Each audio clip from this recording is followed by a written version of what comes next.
I was staring at the Willamette River when my father's voice shattered the quiet. If you skip your sister's wedding, I'm done paying your tuition. The threat should have scared me, but my tuition had been paid off for weeks by me alone. That's when I realized every debt between us was imaginary, except the one they owed me for years of silence. I'm Tessa Caldwell, an engineer who learned revenge isn't loud, it's earned. What happens when a family built on appearances finally meets the truth in daylight? Find out how I turned their control into my freedom. Like, share, comment, and subscribe to us. We always appreciate the time you have with us. The hum of the city sounded softer at midnight. From my window, the Willamette shimmered under streetlights, dark and slow, like it was thinking through something it didn't plan to share. My studio apartment, 400 square feet of mismatched furniture and hard-earned freedom, smelled faintly of coffee and rain-soaked concrete. The glow from my secondhand desk lamp hit the stack of reports beside my laptop printouts covered in equations about runoff volume and water reclamation rates. For most people, those were just numbers. For me, they were proof I'd built something no one could take credit for. I grew up in a family where visibility was a currency and I was permanently bankrupt. My younger sister Jenna was the golden child from the moment she came squalling into the world, smiling baby homecoming queen sorority, officer the sun, my parents orbited. They called her radiant generous, the kind of daughter people bragged about. I was a footnote, reliable quiet, the one who didn't need anything. When they told stories about the girls, mine always came second, usually as an afterthought. Oh, and Tessa's doing her engineering thing right, honey. That was my role, invisible, dependable, useful when needed, forgotten when not. The thing about being invisible, though, is that no one sees what you're building. While Jenna collected admiration, I collected skills. Grant writing, drafting, troubleshooting software bugs at 3 in the morning. I didn't have applause, but I had progress. And in the silence they gave me, I learned that solitude isn't punishment. It's space to grow. Outside my family, I found a different kind of kinship. My neighbor, Mr. Kim, lent me tools when my faucet leaked. The barista at the corner cafe Reina always slipped a day-old muffin into my order with a wink, engineer fuel on the house. And Gretchen Park, my boss at Northline Sustainability, treated me like a peer instead of a subordinate. She'd built her career from nothing, daughter of farmers, now head of one of Portland's top environmental firms. When she said, "You've got grit," Caldwell, it felt like a medal. These were my people, the quiet grinders, the ones who didn't need to announce their worth. They were the backbone of America as I saw it, not the loud or the lucky, but the steady hands keeping everything running. At Northline, I was the youngest engineer on staff, a junior in title but not in drive. I modeled stormwater reclamation systems for the city's next sustainability initiative, a project that would change how Portland handled its rain, its runoff, its resilience. While others saw paperwork, I saw possibility, a map of how to make cities breathe cleaner, waste less, live better. My cubicle was littered with sticky notes, coffee rings, and pride. I wasn't chasing anyone's approval anymore. I just wanted results that lasted longer than applause. Still, some nights, the past found its way in. The top drawer of my desk held a sealed envelope with a cashier's check for $12,350, the exact amount my parents paid for my first semester of college. They'd called it an investment. I'd later learn they meant leverage. Every argument, every guilt trip, every family comes first. Ultimatum circled back to that number as if it were a chain around my neck. They'd stopped paying after that first semester, but they never stopped pretending they did. So I worked. I took loans. I tutored calculus on weekends, served coffee before class, fixed spreadsheets for a local plumbing company. I earned every credit twice over once, in sweat, once in silence. When I finally saved enough to repay them, I didn't send the check. I kept it close, tangible proof that I owed them nothing. Freedom to me wasn't about running away. It was about settling every balance so no one could claim ownership of your life. I glanced now at that drawer, hearing the faint buzz of the refrigerator and the occasional drip of rain against the window. I thought about how to my parents money had always been mistaken for love and obedience for respect. They raised us on appearances, the family Christmas card, the curated brunches, the proud posts about Jenna's bright future. I used to wonder if they'd ever notice what I was becoming. Then I stopped wondering. Respect, I'd learned, isn't given, it's proven. And if you're lucky, you get to prove it on your own terms. My phone vibrated on the desk, the screen flashing my father's name. I hesitated, thumb hovering over decline. It was late, and every call from him carried a cost. But habit, or maybe curiosity, won. I hit answer and put it on speaker. Tessa, he said, his voice carrying that practiced authority, the kind that filled rooms and shut down debate. You're going to that wedding whether you like it or not. I blinked, the words slow to register. What, Jenna's wedding? Don't act surprised. It's in 2 weeks. Your mother says you still haven't RSVP'd. I have work that weekend, I said automatically. He ignored it. Miss it, and I'm done paying for your education. The silence after that felt thick enough to choke on. My gaze drifted to the corner of my desk where my framed diploma leaned against a plant that refused to die. I'd graduated 3 weeks ago, summa cum laude, environmental engineering. I'd walked across the stage alone, no family in the audience, and it hadn't mattered. Not until now. You hear me? His tone sharpened the way it always did when he wanted compliance. You owe it to your sister, to this family. I stared at the faint reflection of my face in the dark laptop screen, expression unreadable even to myself. I could have told him then that his threat meant nothing, that there was no tuition left to pay, no leash to yank, but I didn't. Instead, I looked toward the window again at the steady river glinting in the streetlight and thought of all the hours I'd worked for a life no one else built for me. His voice crackled through the speaker again, impatient. Tessa. I hear you, I said finally. My voice sounded calm, almost detached. When the call ended, the apartment fell quiet except for the low whir of my heater. I stared at the phone for a long moment, then at the envelope in my drawer, the one that held my clean break. I didn't open it. Not yet. I just smiled, faint and steady, because for the first time, I realized something. They could only hold power over what they still believed they owned, and I'd already bought my freedom back. The phone buzzed again, same caller ID. I let it ring, the sound sharp against the quiet. His voicemail started mid-threat. If you skip your sister's wedding, I'm done paying for your tuition. I looked down at my empty student account and whispered to the empty room. Good thing I already graduated. The family group chat lit up before sunrise like a fire I hadn't agreed to stand near. Final walkthrough. Jenna wrote, followed by a spray of white heart emojis and a video of a Beaverton venue draped in gauze and fairy lights. In the clip, a planner gushed about sight lines while Jenna twirled the camera, catching her ring at every angle. Mom chimed in with elegant, timeless, so us. Then added a note I could practically hear in her voice. Tessa, please wear something that photographs well. Dad followed with the closing argument he loved. Family pays for family. Translation: obedience is love, and love looks good on camera. I stood at my kitchen counter, a stack of envelopes fanned beneath my palm. At the top, a power bill with a red bar and a number I'd already broken into weekly chunks on a yellow sticky note. How many extra hours I could pick up.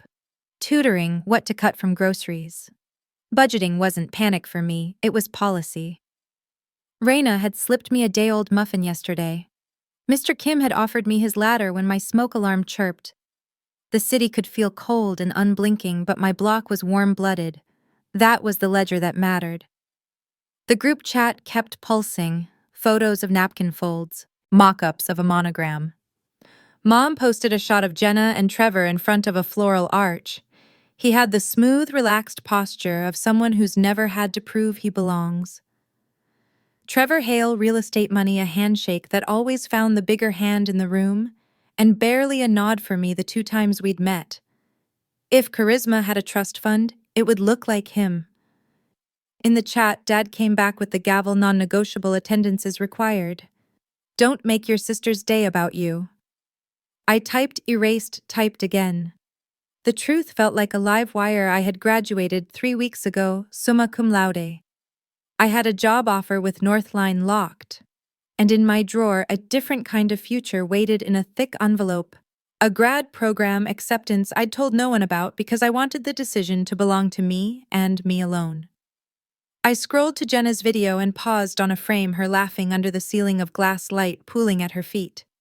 She looked happy. I didn't want to take that from her. I just didn't want to be used as a prop to frame it. Dad pinged me directly. Confirm your RSVP by noon. Mom followed with a script. Sweetheart weddings are about optics. Family presents a united front. There it was. Optics. Image. The costume wardrobe we'd been dressed from since childhood. I looked at my counter again. The unpaid bill, the sticky note math, the chipped coffee mug. None of it was glamorous. All of it was mine. I snapped a photo of the bill, not to send, just to remind myself what real obligations look like. Then I opened my desk drawer. The sealed cashier's check slid cool into my hand, a quiet weight that steadied my spine. 12 odds, I was $350. The first semester, my parents never stopped calling the whole degree. The leash they waved when they wanted heel sit stay. I ran my thumb along the envelope seam but didn't open it. I didn't need to see the number to remember the hours stitched into it. The pre-dawn bus to campus, the double shift at the cafe, the way I'd learned to study with noise and sleep without it. The group chat pinged again. Jenna, Tessa. You're being weird. A selfie followed Jenna and Trevor. Champagne flutes raised her caption, 2 weeks. Trevor's eyes slid past the lens like he was already looking for the next person to impress. It wasn't personal, it was gravity. Around men like him, girls like me were furniture. I'll be there, I typed, then deleted it. I didn't owe them promises to be twisted into guarantees. I didn't owe them a performance. I owed myself clarity. My phone buzzed with Dad's call before I could think better of it. I answered on speaker because if we were doing theater, the whole room could hear. Attendance is expected, he said without preamble. If you choose not to support your sister, I'm done paying for your education. The line was so well worn, it could have been embroidered on a pillow. You said that yesterday, I replied. And last month, because it's true. He exhaled like he was the patient one. We invested in you. Family invests. Family gets a return. I watched a freighter inch along the river beyond my window, massive and slow, pretending the current wasn't doing most of the work. Family doesn't mean ownership, I said. Family means honesty. Don't get philosophical. He shifted to logistics. Rehearsal, photo shoot tomorrow, 1 p.m. Be early. The call ended. Silence. The kind that rearranges the furniture in your head. I made a choice. I closed the budget spreadsheet. I put on my coat. I booked a rideshare before my courage could talk itself into a safer plan. The app said 8 minutes. I used 7 to clean the coffee ring off the counter and tuck the envelope into my bag's inside pocket, the one that zipped. I didn't text anyone. I didn't leave a note. I locked the door and took the stairs 2 at a time. In the car, the driver made small talk about spring rain. I nodded at the right places and watched the city smear past murals, bike racks, a kid in a puffy jacket stomping a puddle like it had insulted him. Beaverton's wide roads opened clean and groomed, the kind of suburb where hedges learn discipline early. The venue rose out of glass and wood like a tasteful promise. People swirled in curated neutrals. Staff wheeled racks of dresses. A photographer tested light. I could smell florist cool air, eucalyptus roses, a price tag. I paused at the door and caught my reflection, navy coat hair, back eyes steady. I thought about the 2 languages my parents had taught us. Theirs, obedience equals love. Mine, honesty equals love. Only one felt like oxygen. I walked in. The family found me like heat seeking heat. Mom approached first, lips stretched into a smile that didn't reach her pupils. There you are, she said, scanning my outfit. We're doing cool tones for family shots. Noted, I said. Dad joined, already scowling at his watch. You're late. The words landed like a stamp.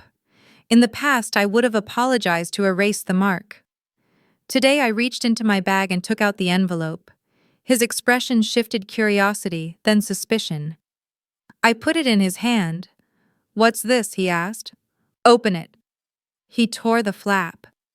The check slid into his palm like a brick. His mouth moved before sound did. What is this? It's the exact amount you paid for my first semester. My voice didn't wobble. I'm paying you back. Mom stepped closer, catching the number color draining just a shade. Tessa, this is... You said family gets a return. I met Dad's eyes, and for once he didn't look past me. Here's yours. His jaw worked. I could feel the photographer's attention tilt toward us, the way birds tilt toward commotion. This is not the time, he said tightly. Your sister. My sister will be fine, I said. She always is. I closed his fingers around the check. Now you have no leverage. His face fractured confusion first, then anger cracking through like ice under a heel. Somewhere behind us, the planner clapped for attention and called for the groom's side. I didn't move. Neither did he. The silence around us deepened, camera shutters hesitating mid-click. I could feel the old script tugging at my sleeve, begging me to take it back, to soften it, to smile for the optics. I didn't. I stood there in my not quite cool toned coat, the smell of roses and rented air in my lungs, and let the new truth take the room. Dad swallowed the muscle in his cheek, twitching. We will discuss this later, he said, but the certainty was gone from his voice. For the first time in years, I wasn't the one blinking. The garden looked like money had learned how to bloom. White roses climbed lattice arches, champagne flutes glimmered on silver trays. A string quartet rehearsed something elegant and forgettable. It smelled like perfection, soft, floral, expensive, and for the first time in my life, I realized perfection was just another form of control. Every chair, every ribbon, every smile was curated. Even the sunlight seemed to have been told where to stand. I stood at the edge of it all, the hem of my navy dress brushing damp grass, the envelope now gone from my hands. My father's face, mid-crack, mid-denial, was burned into my mind like an afterimage. He hadn't known what to do with it with me. His voice had gone low-clipped. We will discuss this later. The old him would have barked, but now his throat carried doubt. That silence was my first victory. Mom appeared at my side, armed with her battlefield smile. Sweetheart, fix your posture. The photographer's about to do family shots. Her gaze swept my outfit like a scanner searching for flaws. Oh, Tessa, really, navy. It photographs so heavy. You should have asked me. I could have helped you pick something more cheerful. I looked down at the dress. Simple, structured, not cheap, not loud. It's fine, I said. It's not about fine, she said, voice low, tight. It's about cohesion. Everyone's coordinated. You'll stand out. That's kind of the point. She blinked, thrown by the plainness of it. Don't be difficult. Not today. Jenna's already anxious enough. I'm not being difficult, I said. I'm being honest. Dad reappeared, the envelope still in his grip, like he didn't trust it not to vanish. We are not doing this here. I smiled without humor. You already did, for years. A hush rippled around us. Guests noticed not a scene yet, just an energy shift. The quartet faltered mid-phrase. Dad's face flushed a controlled shade of red, the kind that comes from public exposure more than anger. Tessa. He said my name like a warning. I took a breath, steady, but soft, the kind that carried years of swallowed sentences. You want to talk about investment? Let's talk. You paid for 1 semester. 1. After that, it was me, loan scholarships, 3 jobs. I studied on lunch breaks and bus rides. I made it through on my own while you funded Jenna's trips and her Greek letters and her wardrobe. So here's the truth: you didn't build me. You just took credit when I stopped needing you." It came out quieter than I expected, but sharp, surgical. Every nearby conversation went still. A champagne cork popped somewhere behind me, the fizzing sound like static under the silence. Mom's eyes darted around, scanning witnesses. "Tessa, not here," she hissed through clenched teeth. "You're embarrassing yourself." "No," I said, "I'm ending myself. The version that bends to make you look better." Someone near the dessert table pretended to sip, watching. The photographer froze, camera half raised, caught between instinct and etiquette. Dad stepped forward, voice like gravel. "You will lower your voice, apologize to your mother, and sit for the family portrait." I met his gaze. "I'm not staying." He blinked once. "What, I came to give you that check. I'm leaving now." Mom gasped as if I'd announced a crime. "Tessa, don't be ridiculous. You can't just walk out. What will people think that I finally stopped pretending?" And then I turned. My legs trembled, but my steps stayed true. The quartet's music stumbled into silence, bowstrings hovering midair. A dozen phones lowered in synchronized curiosity. The photographer's flash went off unplanned, catching Dad. Mid-reach, mouth parted, confusion painted across his face. That single flash felt like a shutter closing on every year I'd spent trying to make them proud. I didn't look back. Not when Mom called my name in that brittle tone that cracked at the edges. Not when a groomsman whispered, "What happened?" I just kept walking across the manicured lawn, past the stone fountain, through the arched gate that framed the whole tableau like a magazine spread. When I hit the parking lot, the air changed. The floral sweetness gave way to asphalt heat and the low hum of cars on the highway. I exhaled for what felt like the first time in years. The rideshare driver gave me a startled look when I slid into the back seat. "You leaving the party early?"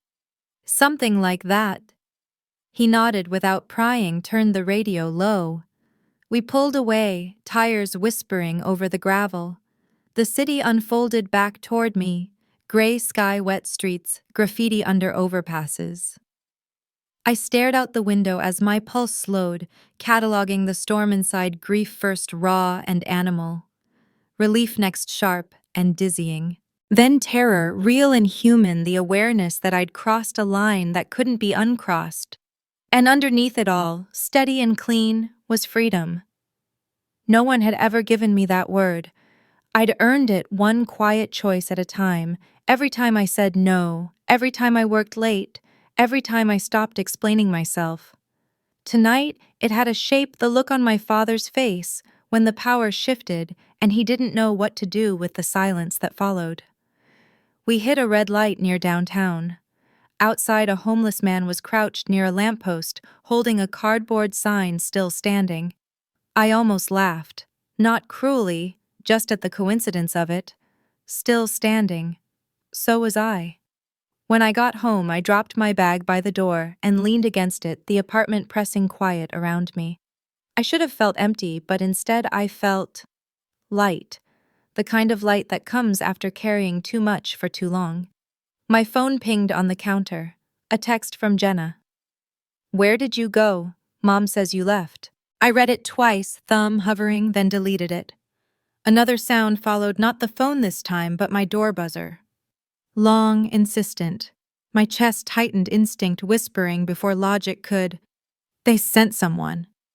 I crossed the room, every step loud in the silence, and looked through the peephole.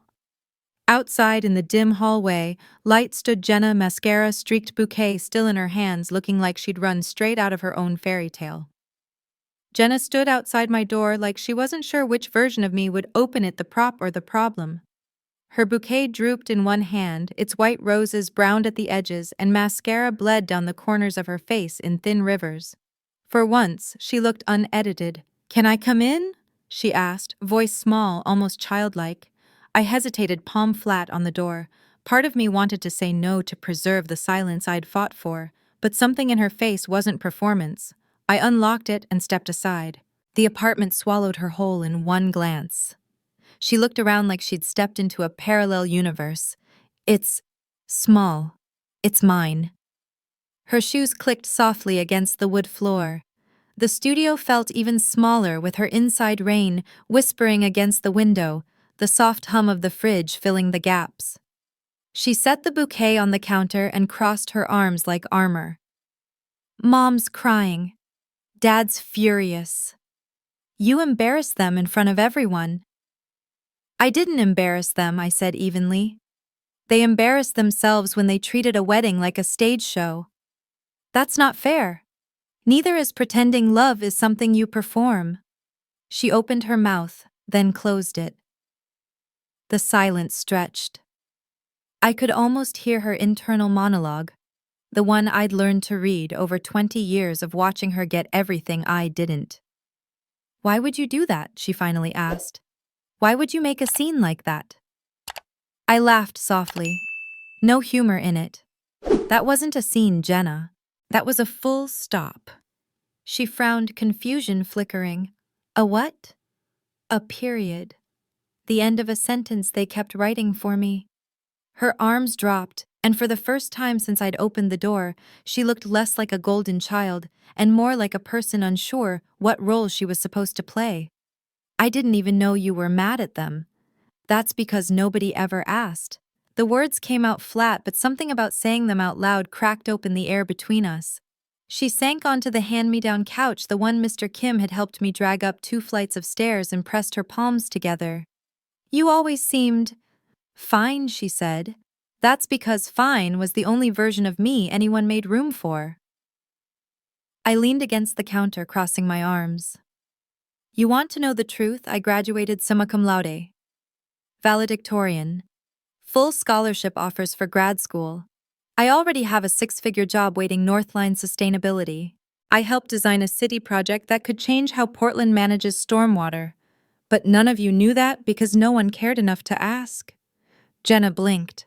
Her lip trembled the way it used to when she got caught doing something wrong as a kid. You graduated 3 weeks ago. Her voice dropped. Why didn't you tell us? Because you wouldn't have heard it. You'd have nodded, then changed the subject to your seating chart or your dress fittings. She stared down at her lap. Her engagement ring caught the light, refracting tiny colors against her fingers, like proof she still had a life that sparkled even when she didn't. I didn't mean to ignore you, Tess. I know you didn't mean to, I said quietly. But you did. A single tear slipped free, cutting through her makeup. She didn't wipe it away. Everything always looked perfect, didn't it? Mom planned it that way. Every party, every picture, every story about our family, it was all curated. Even the bad days got rewritten before they hit Facebook. I studied her face. For the first time, she wasn't glowing. She was human, soft edges, confusion, regret. You bought into it too, I said. I think I had to, she admitted. It's like, if I stopped playing along, the whole image would crack.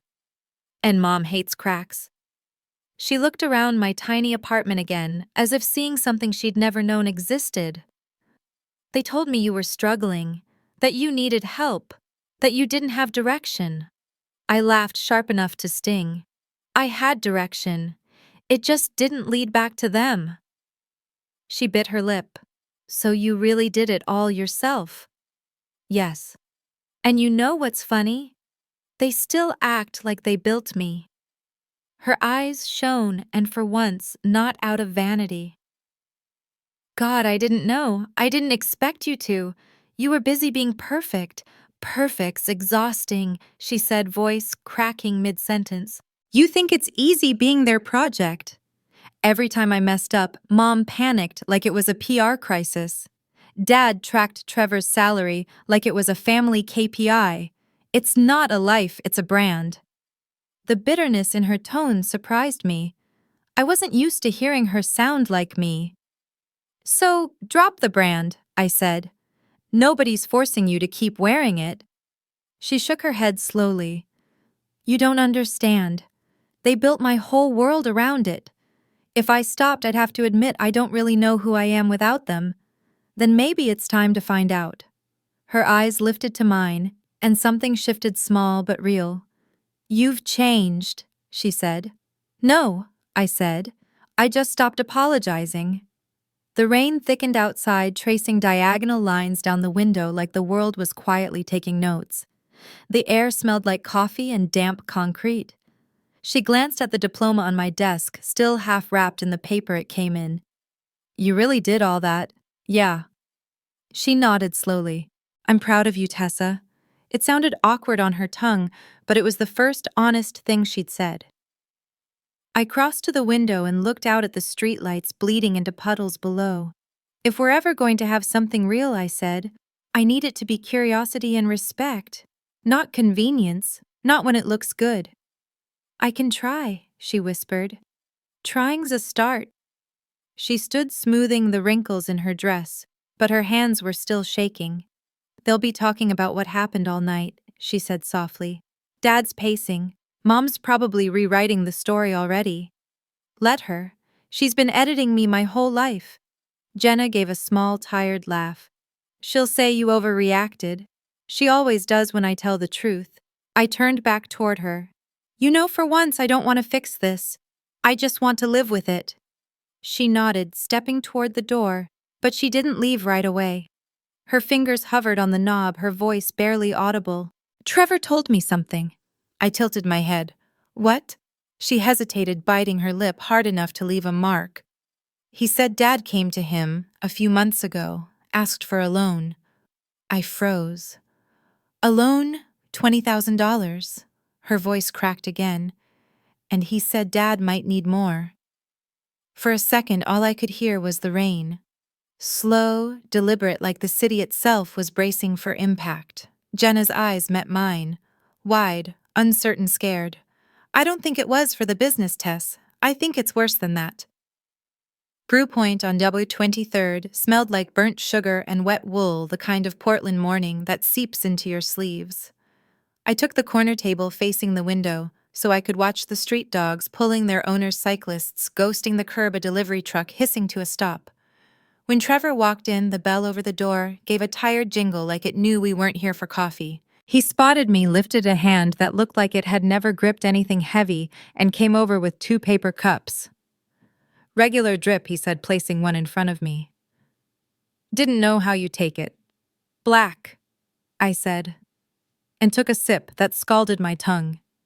He sat, and for a second the layer of real estate polish slipped.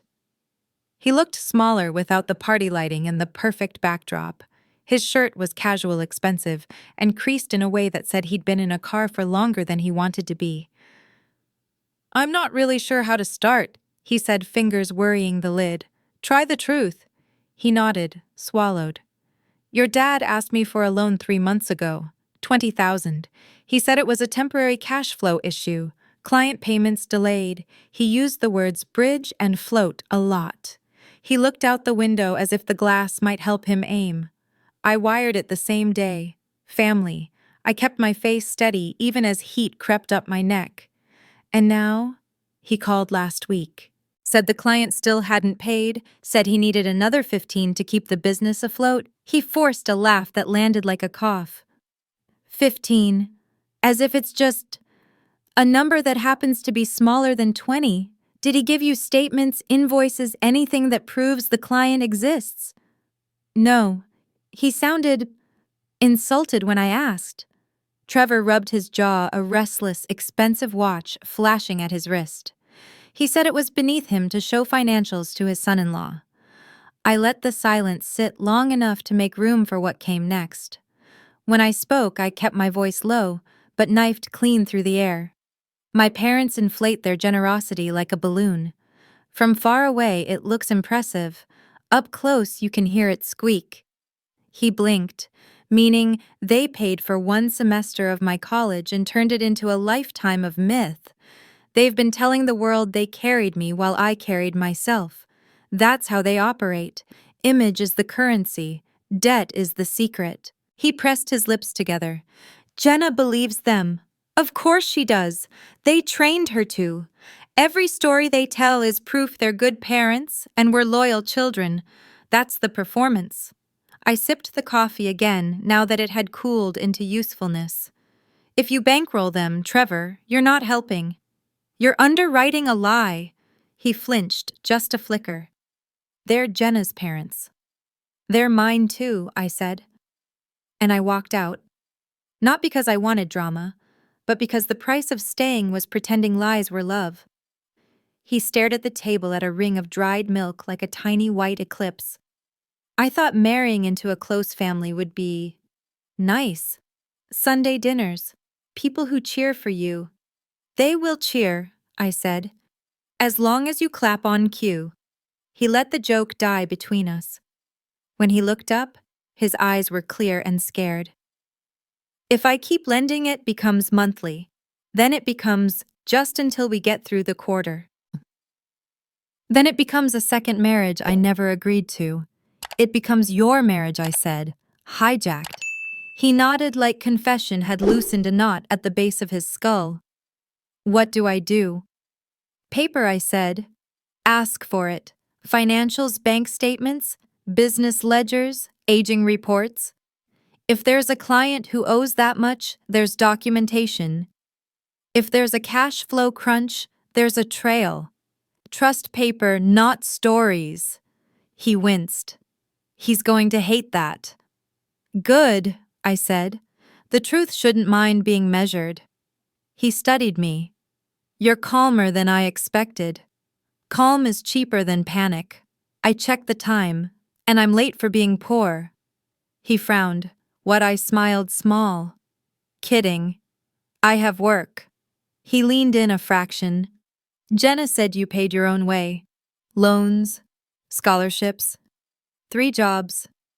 I shrugged. Turns out grit compounds faster than interest if you survive the first year. He let out a breath that fogged the window for a second. I didn't know. You weren't supposed to. That's how the performance works. We sat with it, the hiss of the espresso machine, the soft insistence of rain, a toddler dropping a croissant and wailing like it mattered more than anything had ever mattered to anyone. Trevor said, if I push for documentation, Jenna will be the one stuck between us. Then give her a reason to stand beside you, I said. Invite her into the numbers. Show her what you're looking for and why it matters.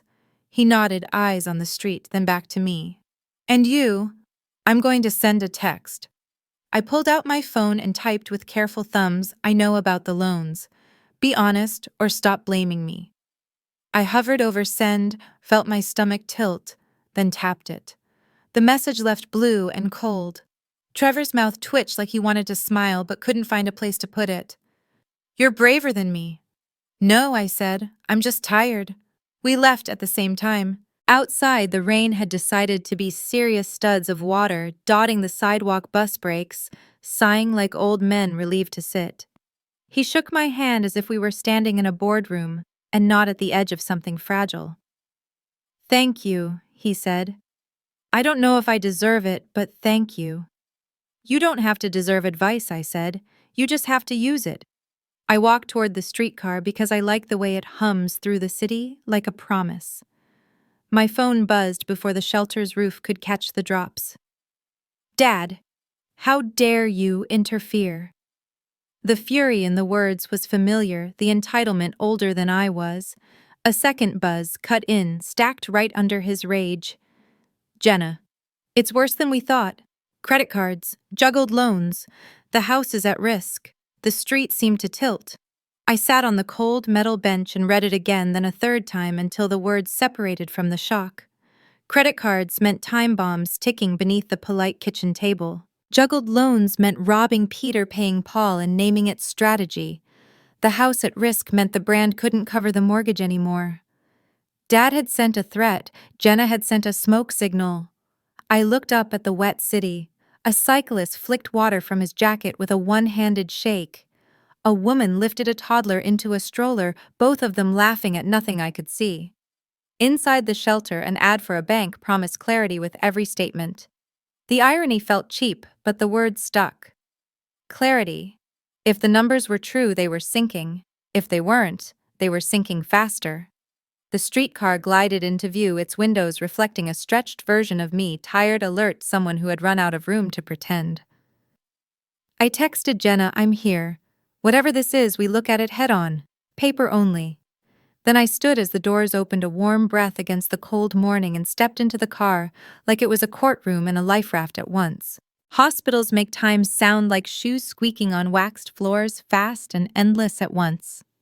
I sat in a waiting room where the TV murmured about weather and the coffee tasted like decisions made yesterday. Fluorescent lights hummed over plastic chairs, everyone pretending not to watch for the double doors to swing open with news. Mom sat across from me, knees crossed tight, clutching a purse as if it contained the outcome. Her lipstick was perfect. Her hands were not. "It was this afternoon," she said, voice brittle. "He was at the office and he collapsed." Her eyes skimmed mine and flinched. "They say it wasn't massive. But he has to make changes. Less stress. Better diet." "Good," I said, because I meant it and because anything else might crack me. "Stress is optional. The rest we can figure out." She sat forward, urgency tightening her mouth. "We need your help with the business."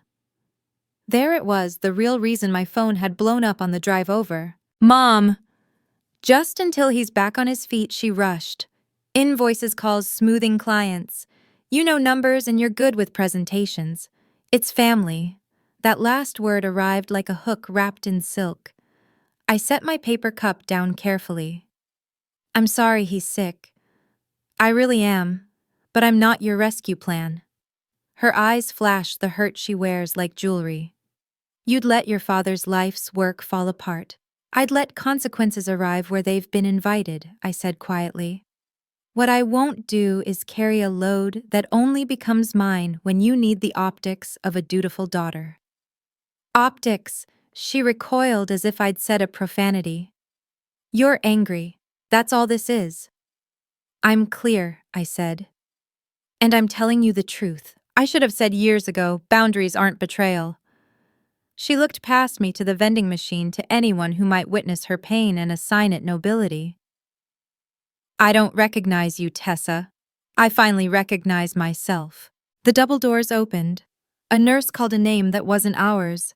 Mom sat back, exhaling a tired, theatrical sigh. "You know what people will say." "They'll say what you tell them," I answered. "They always do." Her mouth trembled, then set. "He asked for you." That tugged harder than I wanted to admit. I stared at the scuffed tile and let the pull pass through me like weather. "If he wants to talk to me, I'll listen," I said. "But my answer about the business is no." She went still, then cold. "Fine. A beat.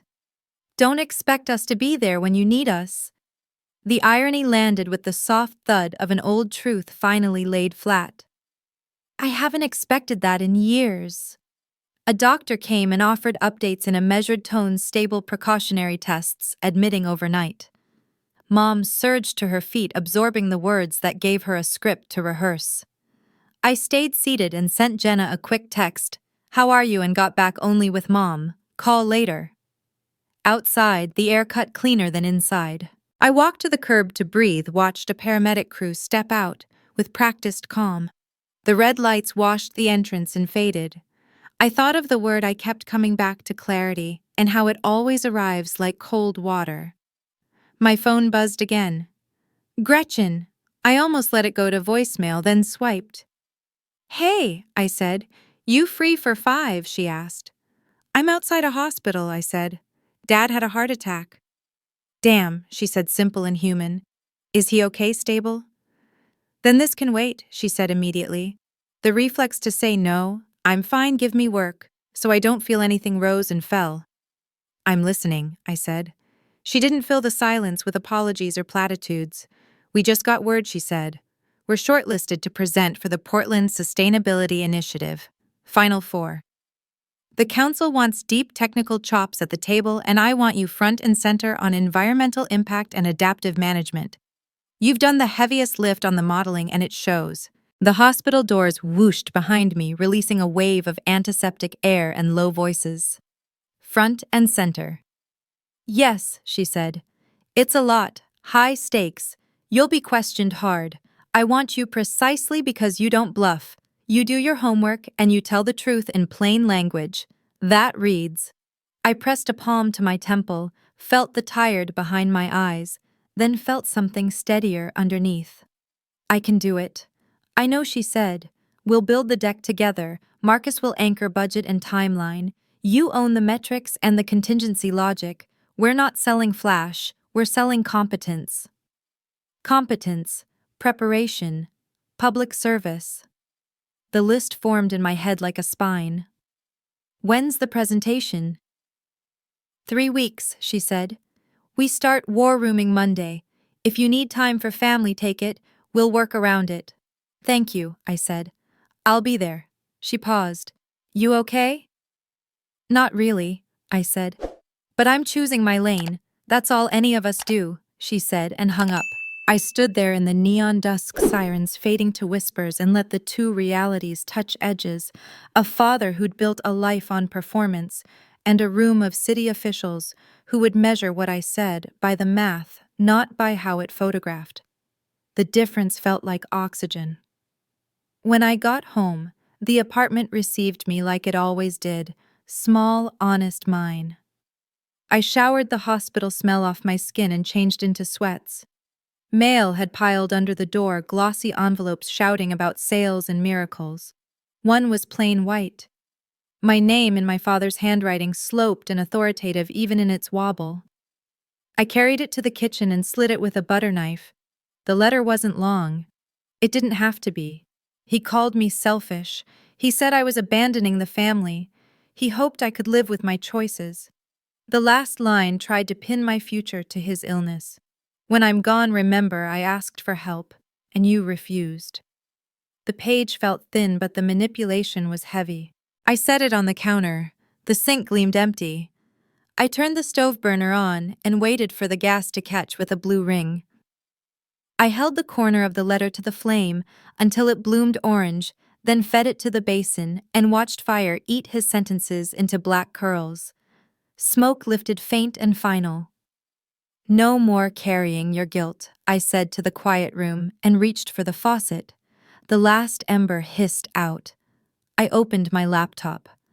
The Northline project board was pinned with maps and charts, projected reductions, infiltration capacity, seasonal variability. I wrote until midnight, footnotes, citations, a paragraph that translated model outputs into words a neighborhood council could carry home. I didn't write like I was brilliant. I wrote like the city deserved my best explanation. That felt like patriotism to me, doing your work so cleanly it becomes useful to strangers. When the words fogged, I stood at the window. The Willamette lay black and obedient to gravity. A Max train slid by with its soft bell. Somewhere below, a couple argued and then laughed. The world kept its rhythm. My phone vibrated on the desk, Jenna's name lighting the screen. I answered on the first ring. We asked for records. She said no, preamble voice stripped down to truth. Bank statements, credit cards, ledgers. Trevor brought a friend who's a CPA to help us read them. My hand found the back of the chair. And it's a year of losses, she said, each word landing like a stamp. They've been using new debt to pay old debt. Minimums on cards. Lines of credit rolled into other lines. The house. She stopped, breathed. The house is in default if they miss one more payment.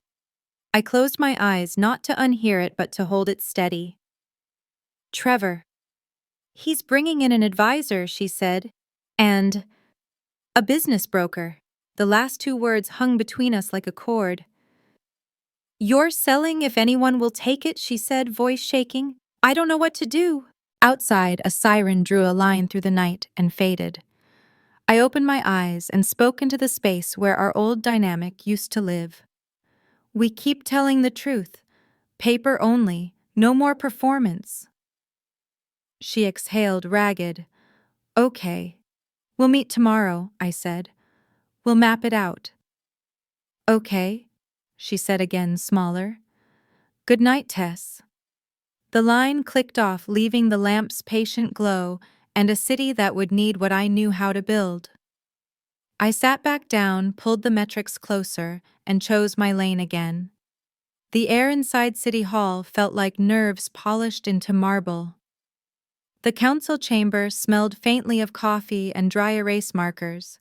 The kind of civic aroma that means 100 decisions have already been made before anyone says a word.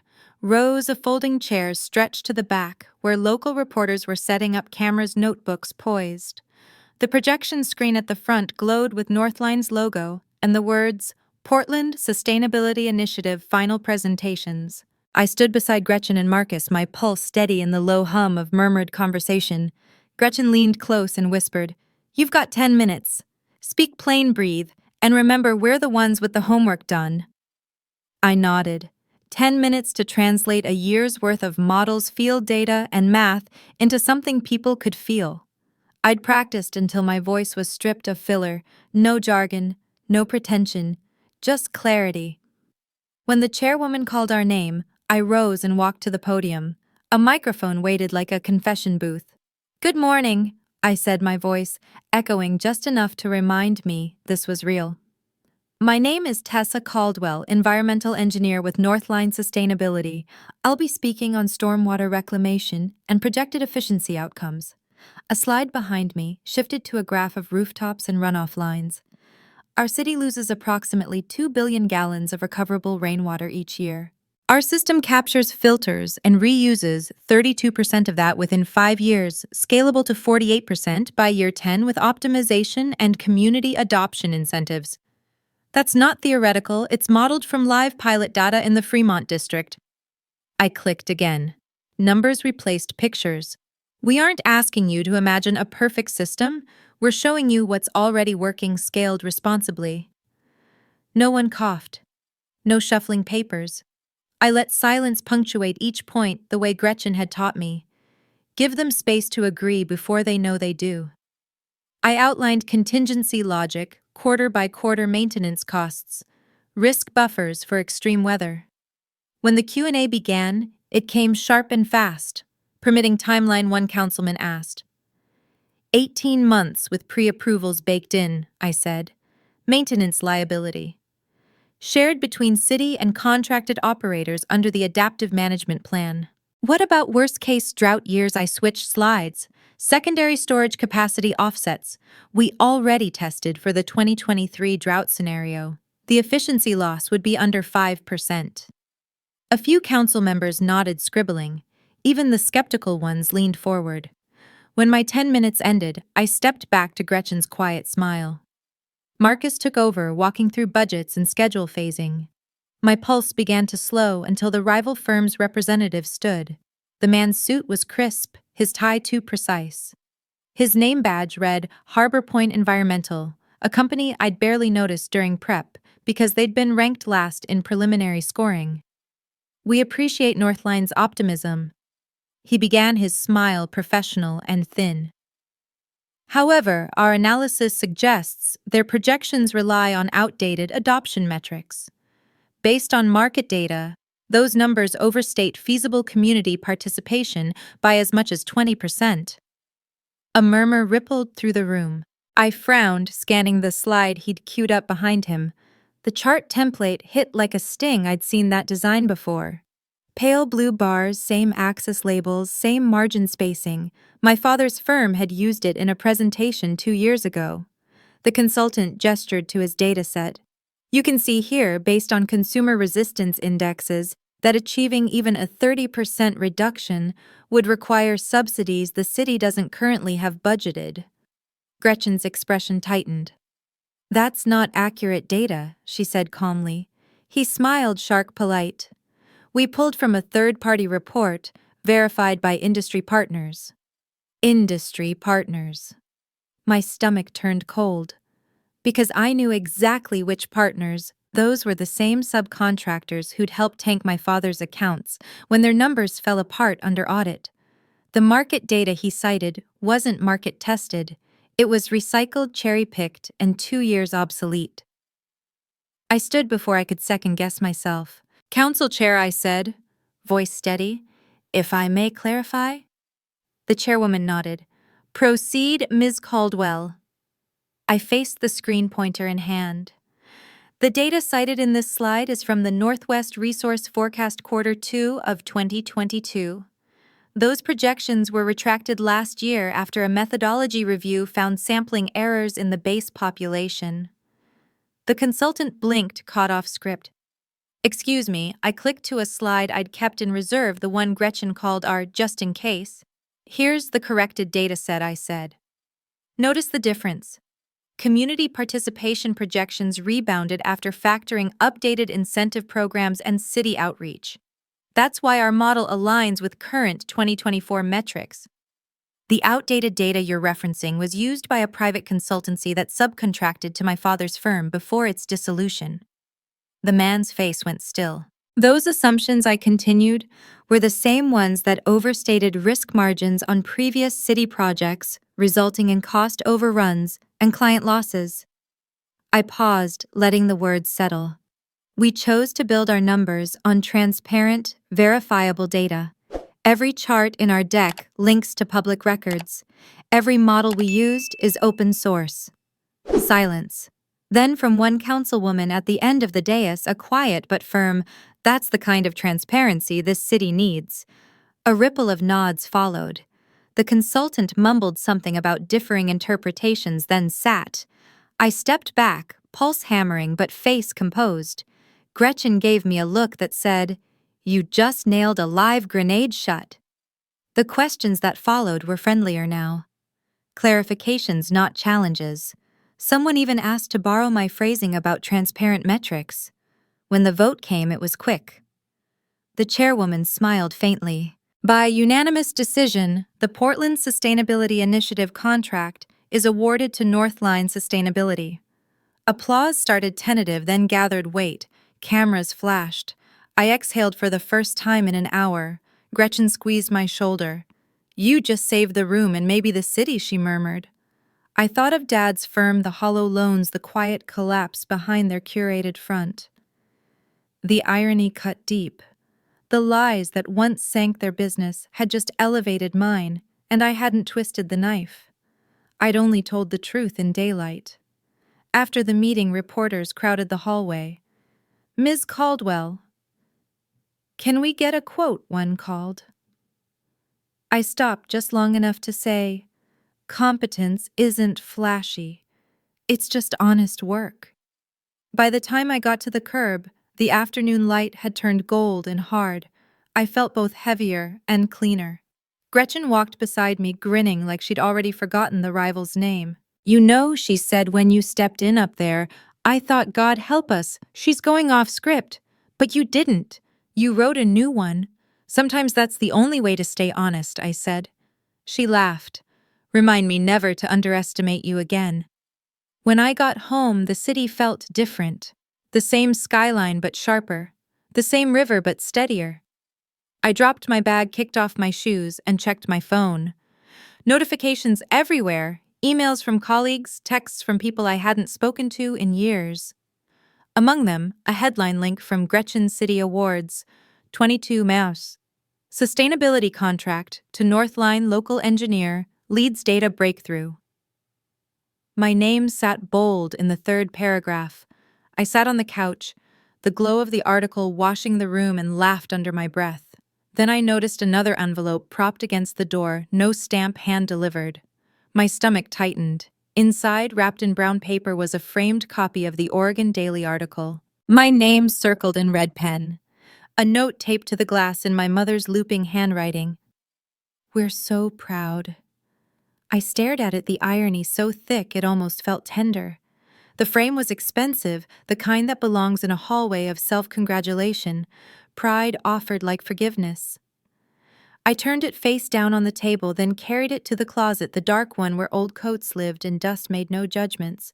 I slid the frame inside and shut the door.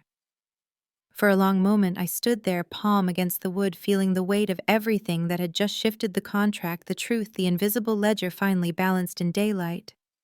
Somewhere outside, rain began again, soft and rhythmic, washing the city clean.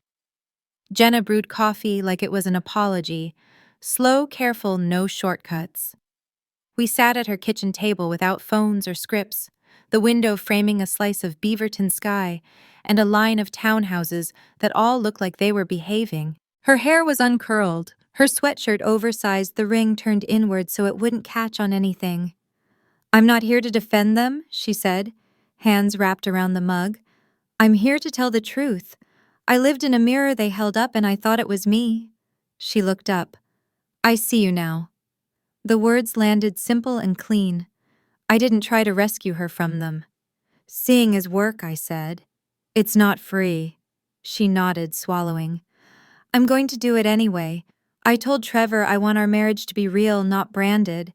We're meeting the advisor again this week. And Tess, if you ever feel me drifting back into optics, say so out loud." "I will," I said, "and I'll expect you to keep listening." She slid a small beat-up notebook across the table. On the first page, budgets not hashtags. Lesson 1, she said, half smile showing, paper only. When I got home, an email sat in my inbox from Dad. No subject line, no grand entrance, just paragraphs that felt like clean lines on a ledger. He was selling the business, filing for bankruptcy, downsizing after the sale to an apartment near the river where the rent wouldn't chew what was left of his savings. He'd taken a part-time consulting contract, no staff, no overhead, just work he could actually deliver. "I will not ask you for help," he wrote.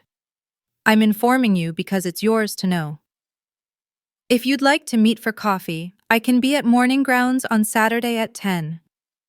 There was no performance in it. Just facts, finally. Saturday I went. Morning Grounds smelled like toast and second chances. He looked smaller in a way that wasn't only the weight loss, shoulders softened, eyes less quick to search for the angle. We ordered coffee, and he didn't tell the barista his opinion of their loyalty program. We sat by the window. He cleared his throat. "I took you for granted," he said. No preamble. "You seemed fine. You always were. Fine." He winced at his own word choice, which let me tell myself, "You didn't need anything I wasn't already giving." "You weren't giving much," I said, not as a knife, just as a measurement. "I know." He looked at his hands. "I told myself I was protecting your sister from failure and you from interference." Neither was true. I was protecting myself from feeling like I hadn't been enough. The honesty didn't erase anything, but it built a place to stand. "I can't fix the past," he said. "But I can stop lying to myself about it. And to you." "That's worth something," I said. Imperfect, real. We drank coffee like civilians. He didn't ask me to save anything. I didn't offer. That felt like accountability. Back at Northline, the bullpen was a low roar. Keyboard's laughter, the clack of a binder ring snapping shut. Gretchen called me into a glass-walled conference room that made everyone honest about posture. Marcus was there grinning. "You've ruined us," he said. "Now we have to keep being excellent." Gretchen slid a ledger across the table. "Effective immediately," she said. "Junior project manager." It didn't feel like a surprise, so much as a level I'd been playing at for weeks. "You earned it," she added, pragmatic as ever. "We need you steering impact and comms. And before you ask, yes, tuition reimbursement applies. If you want the grad program, do it part-time. I'd rather have you at 60% for longer than 100% until you burn out." The letter in my hands felt heavier than Dad's had at the rehearsal and lighter at the same time, a path that didn't cost me my name. "I'm in," I said. "On both."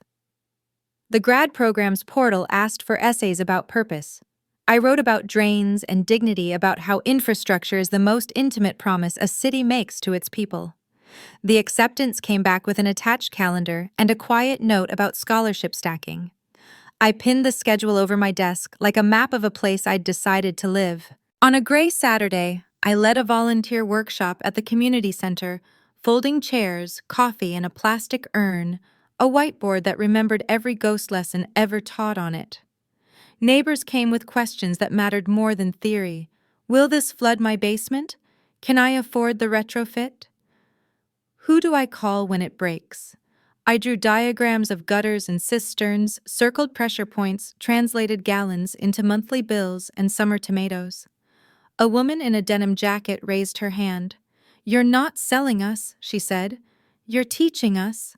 "That's the idea," I said. When we finished, the room clapped. Not big, not performative. Practical thanks. A kid in the front row asked if the filters came in colors. We laughed, and I promised to look into it. Walking out, I passed flyers for ESL classes, a blood drive, a lost dog with hopeful eyes. This was the country I recognized, not slogans, but neighbors deciding to keep each other's basements dry. Accountability and second chances earned in small rooms. Weeks slid forward. The bankruptcy finalized. Jenna texted me photos of cardboard boxes and a living room that echoed. "We're keeping the things that work," she wrote, and I knew she didn't just mean furniture. Trevor sent a short note. "Thank you for insisting on paper. It saved us from promises we couldn't keep." Dad moved into the apartment near the river. We met for coffee twice more. He didn't apologize in poems. He apologized in details: the call he didn't return, the game he skipped, the way he'd used the word gratitude like a leash. Mom stayed quiet for a while, her silence a weather pattern we'd learned to read. She sent one message: "I hope you're happy," which was as close as she could get to "I'm trying to understand without spraining something."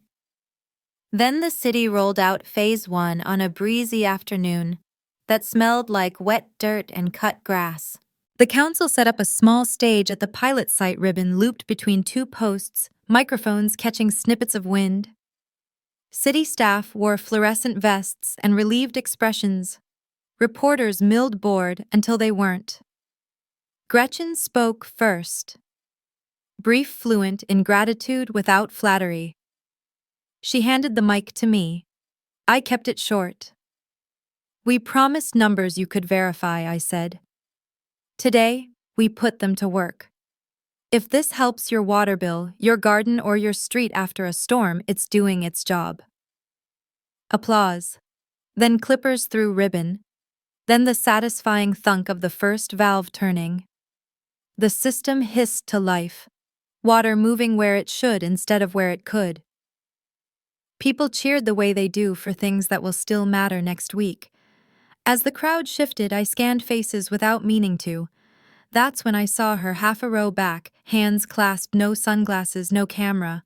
Mom. She wasn't waving, she wasn't arranging anyone, she was just listening. For a heartbeat, the sound around me pulled thin like the moment before a note resolves. I didn't move toward her, I didn't look away. The wind lifted, carrying the damp, clean smell of a city doing something right. And my mother, for once, stood still inside it. Sunrise in Portland doesn't blaze, it seeps. It threads through clouds and blinds, glows off damp rooftops, and lands gently on things that have earned their place. My studio felt like that, earned. The river outside looked rinsed and ready. On my desk, a binder of Phase 1 metrics sat open beside a mug of cooling coffee. Every chart was clean, every number verified. Proof that truth handled patiently holds. Next to it lay a new envelope, thick and official, my name printed in clean serif type. I already knew what it said. The grad program acceptance I'd deferred finalized. 2 years part-time environmental policy and systems design. Tuition covered, job intact. I let my fingers rest on it like a pulse. This, I thought, is what revenge looks like when you stop performing it for witnesses. Because my revenge wasn't spectacle. It wasn't fire or shouting or triumph scored to applause. It was boundaries and excellence work so undeniable that it outlived their disbelief. I didn't expose my family in tabloids or speeches. I just refused to collapse, and then I built something that functioned in daylight. Jenna and I kept meeting for brunch at a little place on Division where the coffee's strong and the eggs arrive slightly imperfect. We talked like civilians now, not contestants. No cameras, no curated posts. She told me about paying bills, about therapy, about the quiet relief of choosing an ordinary life over an impressive one. I told her about late-night project deadlines and grant proposals that needed gentler language. We didn't fix each other, we just kept showing up. With Dad, the check-ins stayed small. Coffee every other week, no scripts. He brought newspaper clippings about city projects and asked actual questions instead of performing knowledge. Once he said, "You were right about leverage," and the silence afterward wasn't bitter, it was clean. Humility had replaced the constant audition. It fit him better. Mom took longer. She still flinched toward Image, the polite smile, the reflexive smoothing of a napkin that didn't need smoothing. But sometimes she stopped herself mid-sentence, asked how the project was going, then waited for the answer. No advice, no reroute. The first time she did that, I barely noticed until after. Progress often sounds like nothing at all. Freedom, I've learned, doesn't announce itself. It accrues choice by choice, invoice by invoice. It's paying your own rent, picking your own boundaries, saying no without an explanation that makes it softer. It's building things that last longer than resentment. My family still existed, but their approval no longer felt like oxygen. Outside my window, the city moved in its ordinary symphony. The Max bell chiming at the corner, bike tires hissing on wet pavement, a kid somewhere down the block laughing at something only kids find cosmic. I opened the window wider, letting the damp morning air cut through the apartment's warmth. The binder on my desk fluttered, pages shifting like applause too shy to startle me. I looked at the numbers, thousands of gallons of stormwater, captured dollars, saved neighborhoods less likely to flood. My name didn't headline any of it. That was the point. Revenge had become service. Service had become freedom. I pulled a pen from the mug where I kept them, uncapped it, and signed the acceptance letter. The sound of the nib scratching the paper felt ceremonial in a quiet, bureaucratic way. I sealed the envelope, smoothed the edge, and stood. My reflection in the dark screen of my laptop caught me off guard, less guarded, more real. I slipped the envelope into my coat pocket and walked down the narrow stairwell, past the smell of someone else's toast, out into the soft rain. The mailbox on the corner was slick, metal cold under my fingers. I dropped the letter in and listened to the hollow thud as it landed, official, irreversible, mine. Across the street, the community center's lights flicked on. Inside, chairs were already set up for the morning's workshop, another round of homeowners, renters, curious teenagers learning how to make water move the right way. I crossed toward it, hood down, damp hair clinging to my face, smiling without meaning to. Behind me, the skyline caught the first full flash of gold. It hit the glass towers and bounced across the river, the light breaking clean on everything that had survived. I didn't torch the bridge. I just made sure it led away from their shadow and straight into the light, where everyone could see what I do. As the sun rose over Portland, Tessa finally exhaled, her story no longer one of survival, but of self-definition. Her quiet revenge had reshaped not just her life, but the community around her. If you felt something in Tessa's journey, tell us below. We read every comment, and your stories matter here. Don't forget to like, subscribe, and share for more tales of justice and renewal. Thank you for listening. This has been a story from Radiance. We'll see you next time.